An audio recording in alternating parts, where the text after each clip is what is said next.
النادي الأهلي ما عنده مدير رياضي.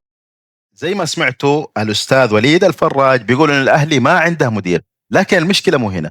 المشكلة إنه فعلا الأهلي ما عنده مدير وعين مساعد للمدير، يعني جاب المساعد قبل ما يجيب المدير.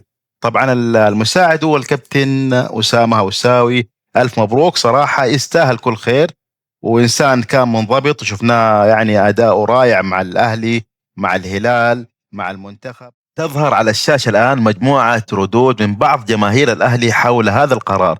طبعا عبد الرحمن يقول في تغريدة هنا إنه رائحة الدوري 2016 تفوح في الأرجاء. أسامة هوساوي مبروك وموفق، والبركة والتوفيق شيء عظيم في كرة القدم. أهلا بأفضل صفقة محلية في تاريخ الأهلي الحديث في أرضية الملعب سابقا.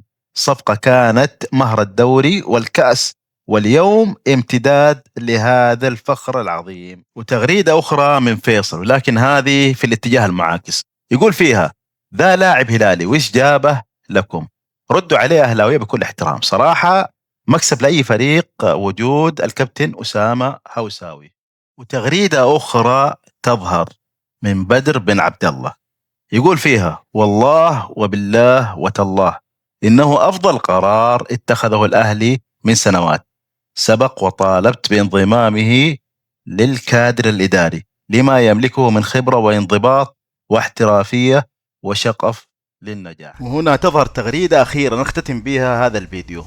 يقول لك باعث، يقول فيها: بكرة يهرب ويروح الهلال، ما في شيء اسمه تعيين مساعد مدير بدون وجود مدير. والله نوعا ما منطقي صراحة يعني. أما يروح يهرب الهلال ما أعتقد بالسهولة دي. الهلال لو كان يبغاه كان أخذه من أول، مع أنه كابتن أسامة يستاهل.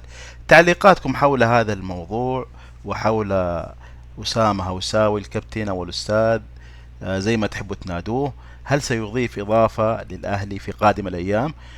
شاركونا الآراء في التعليقات، ونقول لكم مع السلامة، ولا تنسوا الاشتراك في القناة.